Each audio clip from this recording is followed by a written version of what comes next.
Bienvenue sur Télé Djibouti dans cette nouvelle édition de 15 h. Voici les titres de l'actualité. Le président de la République, Ismaïla Omar Guelleh, est de retour à la capitale après avoir participé au 12e festival des nationalités éthiopiennes à Samara. Et le Sénégal se dote d'un nouvel aéroport pour faire décoller son économie. Le détail dans cette édition. Bonjour, le président de la République, Ismaïla Omar Guelleh, s'est rendu ce matin, a regagné la capitale ce matin après avoir participé au 12e festival des nationalités éthiopiennes dans la région Afar de l'Éthiopie, Samara. Le festival des nationalités éthiopiennes est un événement politico-culturel. La nation sœur et amie d'Éthiopie organise une fois par an dans chacune de ces différentes régions administratives. Eh bien, cet événement est dédié à la diversité de toutes les communautés culturelles et linguistiques de l'Éthiopie qui s'adonnent afin de créer le rapprochement entre les différents peuples au but de renforcer ce qu'elles ont de plus substantiel et important en commun, en l'occurrence la notion de cohésion nationale et de vivre ensemble.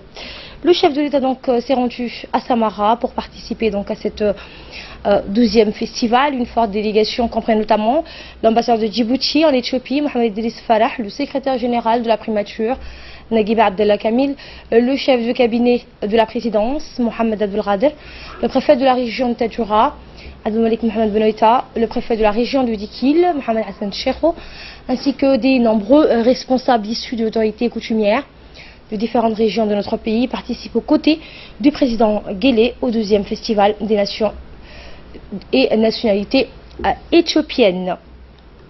Et pour nous en dire plus, Samata Siril est avec nous sur ce plateau. Alors on sait que, bonjour Samata. Bonjour Asma. Alors on sait que le chef de l'État participe à ce 12e festival. Qu'est-ce qu'on peut retenir alors? Eh bien Asma, comme vous l'avez précisé, le chef de l'État a pris part hier à l'invitation du Premier ministre, M. Haïla Mariam Desalegn, au festival national éthiopien. On dit en substance M. Mohamed Idriss Farah, qui a décrit les objectifs suspendus dans cet événement. Comme je vous l'écris, le festival des nationalités éthiopiennes est un événement politico-culturel et une grande envergure en Éthiopie.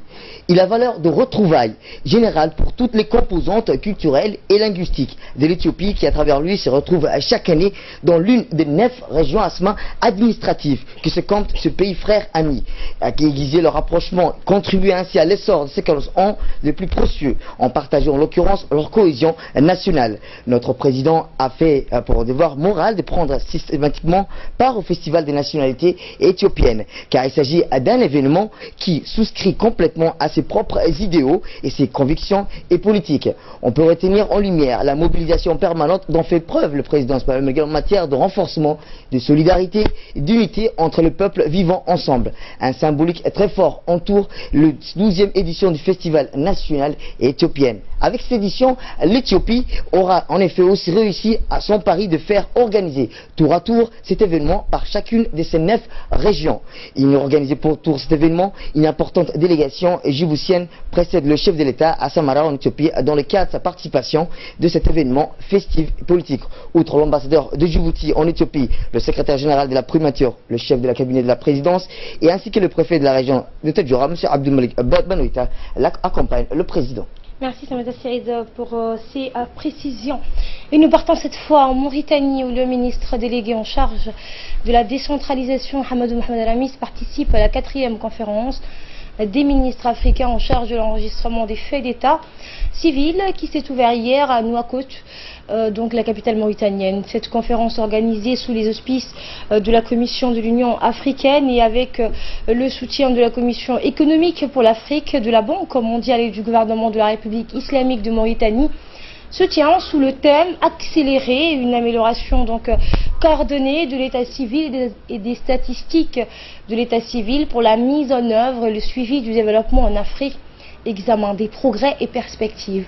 La cérémonie d'ouverture de cette importante conférence a été présidée par le Premier ministre de la République islamique de Mauritanie, Yahya Ould Hadmin, qui a souhaité la bienvenue aux participants tout en leur souhaitant plein succès dans leurs travaux qui portent sur une problématique importante pour le développement économique et social.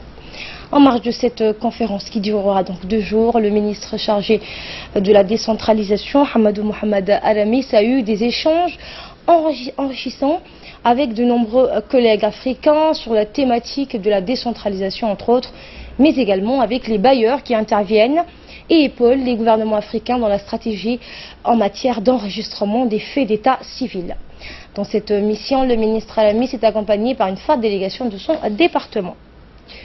Retour à Djibouti s'agissant de la première foire internationale de Djibouti qui se poursuit au Palais du Peuple, organisée par la Chambre de commerce sous le thème Djibouti First International Trade Fair.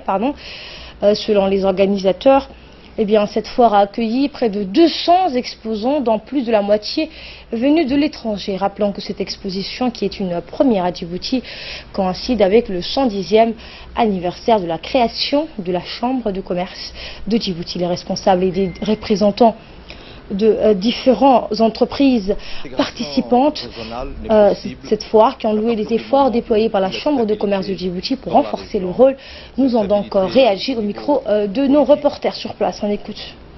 In fine, une plus grande croissance économique. Et tout ceci, effectivement, s'est fait dans ce cadre régional. Et je pense que c'est une première occasion et à ce niveau, la Chambre du commerce doit être félicitée pour ce premier forum qui n'est qu'un début, et je pense qu'il serait aussi intéressant que tous les 2 ans, la Chambre de commerce organise une telle session pour effectivement non seulement dynamiser l'économie djiboutienne, mais pour attirer les regards sur l'économie djiboutienne. Dans le reste de l'actualité, dans le cadre de la Semaine nationale des droits de l'homme, un atelier de vulgarisation sur les droits reproductifs a débuté hier à l'hôtel Acacia. Cet atelier a été organisé par la Commission nationale des droits de l'homme, connue par les acronymes SCNDH, en étroite collaboration avec l'UNFPA. Cet atelier a vu la participation du secrétaire général du ministère de la Justice, Maki Omar, le président de la Commission nationale des droits de l'homme, la chargée de bureau de l'UNFPA, Madame Aïcha Tchama, des experts et des facilitateurs dans le domaine. Objectif donc de cette initiative était de faire une présentation sur l'évolution des droits de l'homme, des droits reproductifs sur la scène nationale et le rôle que doit jouer la société civile en matière de la planification familiale, violence fondée sur le genre, ainsi que le droit de personnes vivantes avec le VIH-Sida. Les personnes doivent être protégées contre toute forme de discrimination et de violence, y compris les mutilations génitales féminines. Accéder à des informations exactes et à une méthode d'espacement de naissance sûre, efficace, abordable et acceptable de leur choix. Également dans l'actualité, une opération d'adressage a commencé hier matin sous le leadership de la maire de Djibouti-Ville, Fatouma Wali Osman. Cette opération d'adressage a eu comme quartier pilote le quartier 4, dans le principal but de faciliter en identifiant donc les voies et les immeubles, tendant à faciliter le repérage des constructions grâce à une signalétique notamment avec des panneaux de rue et un numérotage des entrées, une représentation planimétrique des quartiers et un fichier d'adresse. Cette opération, une première dans la ville, vise à mettre en place un système d'identification des voies, des constructions des parcelles et des équipements publics. Ce système d'adressage donc des différents quartiers de la ville est une initiative lancée par le gouvernement afin de mieux urbaniser la capitale et pour mieux faciliter la maîtrise de la gestion urbaine afin de la rendre d'autant plus facile pour les collectivités locales. Cela va développer donc les moyens de faire face à la croissance urbaine. L'association La Voie vers le développement, venue en groupe à organiser ce matin donc dans la joie et la bonne humeur une opération de don de sang au centre de transfusion de l'hôpital d'Al-Hanan. Membres de l'association préparent et plusieurs autres personnes sensibles à l'initiative. Cette opération a été facilitée par la direction administrative et de l'équipe paramédicale de l'hôpital qui ont mené à bien cette opération. Rappelons que le don de sang est un geste noble, mais aussi que nous, les gardiens des plus nécessiteux. Un mot en sport à présent avec cette importante réunion de mise au point relative à la détection des jeunes talents au football qui s'est tenue hier entre les cadres du secrétariat d'État à la jeunesse et au sport et les responsables techniques de la Fédération djiboutienne de football. Cette réunion est présidée par le secrétaire général du secrétariat d'État à la jeunesse et au sport, Mohamed Ahmed Farah.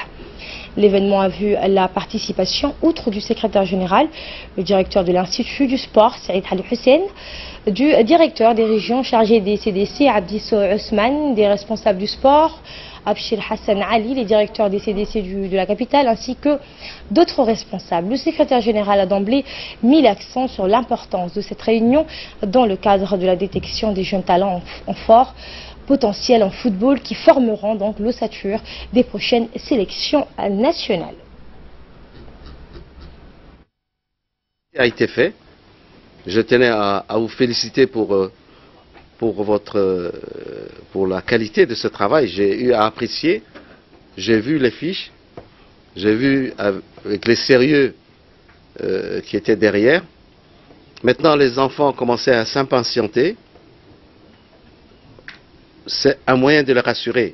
Quand on dit tout le monde doit être là, c'est pour dire aujourd'hui c'est les U13, mais demain suivront les U15 et les U17. Quand ils verront que ça a démarré, vous allez voir, même ceux qui étaient un peu hésitants vous rejoindront. Vous serez harcelés. Aujourd'hui, on parle d'effectifs, mais vous serez noyés. C'est tout le pays qui sera, tous les jeunes de tous les quartiers qui viendront vous voir. Et pour clore l'actualité nationale, nous allons parler de cette cérémonie de clôture de stage qui s'est tenue hier au sein de la gendarmerie des transports aériens. Ce stage en sûreté aéroportuaire qui a duré 5 jours, destiné à 16 personnels de la gendarmerie des transports aériens et des éléments de la service des services de la douane. Cette formation qualifiante a été conduite par des experts du département d'État américain dans le cadre du programme ATA, Antiterrorisme Assistance. Cette cérémonie s'est déroulée en présence du colonel Ibrahim Elmi Raïb, adjoint au chef d'état-major de la gendarmerie nationale, du représentant de l'officier de la sécurité nationale de l'ambassade américaine et du représentant du directeur de l'aéroport international d'Amboli qui ont remis les diplômes aux stagiaires.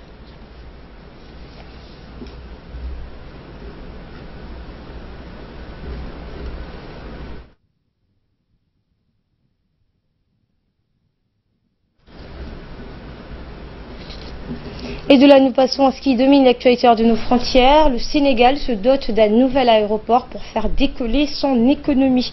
Fardous Hussein est avec nous sur ce plateau pour nous en dire plus. Bonjour Fardous.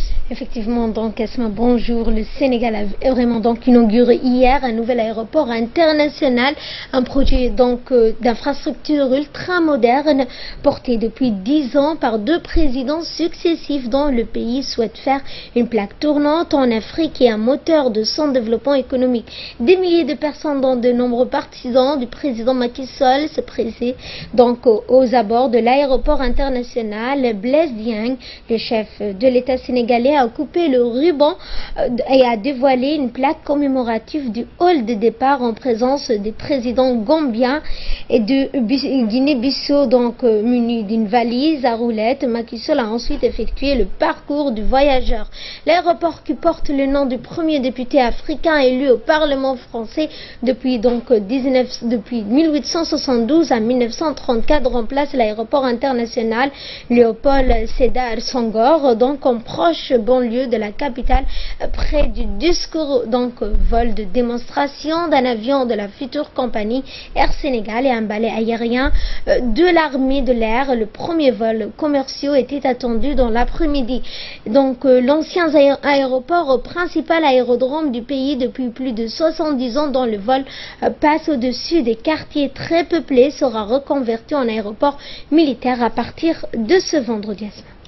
Et cette manifestation à Fardous des indépendantistes catalans à Bruxelles, ils réclament alors la libération des responsables politiques enfermés pour avoir bravé l'interdiction d'avoir organisé donc ce référendum. Tout à fait, donc un raz-de-marée aux couleurs de la Catalogne a déferlé dans les quartiers européens de Bruxelles. Plus de 45 000 manifestants indépendantistes ont défilé au son du slogan « L'Europe réveille-toi », une Europe accusée de se ranger aux côtés de Madrid. Le cortège réclame la libération des responsables politiques enfermés pour avoir bravé l'interdiction d'organiser le référendum d'indépendance. Carles Puigdemont a pris part à la manifestation, arborant donc fièrement une écharpe jaune, symbole du soutien aux séparatistes emprisonnés. Le président catalan déchu s'est félicité du succès du rassemblement. Et cette nouvelle manifestation de force du mouvement de l'indépendance de la Catalogne se tient cette fois au cœur des institutions avec un message de plus en plus europhobe. Et pour finir, Fardou, c'est un vendredi sous haute tension attendue en territoire palestinien. Effectivement, donc Asma, après l'annonce de Donald Trump de l'ambassade des États-Unis à Jérusalem, le lendemain des heurts ont éclaté dans la bande de Gaza et en Cisjordanie. L'escalade de violence devrait se poursuivre. C'est un vendredi donc sous haute tension, comme vous le dites, en territoire palestinien, en ce jour de prière, au lendemain des violents heurts qui ont éclaté dans la bande de Gaza et en Cisjordanie. Des voix devraient donc de nouveau s'élever contre la décision de Donald Trump de reconnaître Jérusalem comme la capitale d'Israël. Les regards donc sont tournés vers l'esplanade des mosquées. Le Hamas a appelé hier donc à une nouvelle intifada, une initiative soutenue par le Hezbollah. Une colère qui dépasse largement les territoires palestiniens. Le chef du Hezbollah a appelé tous les pays arabes à rompre leurs relations diplomatiques donc avec Israël, Asma, et à mettre un terme au processus de paix. Des manifestations sont prévues ce vendredi dans plusieurs pays, notamment la Turquie, la Malaisie. Le gouvernement de Jordanie dénonce une violation du droit international et du Conseil de sécurité de l'ONU, donc doit se réunir cet après-midi en urgence. Merci Fardous Hussein. C'était le journal de la rédaction. Merci à Fouf de l'avoir suivi. L'information continue sur notre chaîne.